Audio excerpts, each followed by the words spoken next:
सारी खुशी दिले इनका में परान बसेला। मम्मी पापा में हमनी के जान बसेला। सारी खुशी दिले इनका में परान बसेला। एक धरती एक खुला आसमान बाड़े हो, एक धरती एक खुला आसमान बाड़े हो।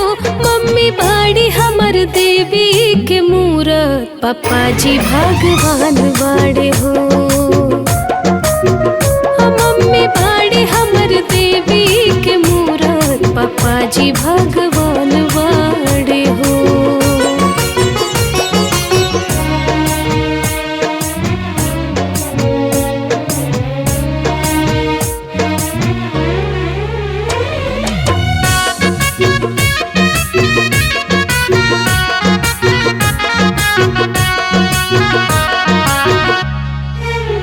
मम्मी से मिले प्यार और ममता, पापा से संस्कार हो। हमनी के खातिर खुशियाँ अपन दोनों को रे निसार हो।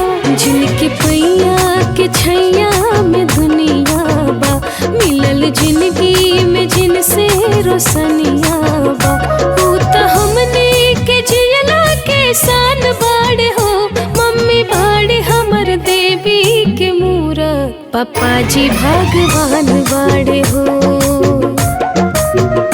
मम्मी बाड़े हमर देवी के मूरत, पापा जी भगवान बाड़े हो।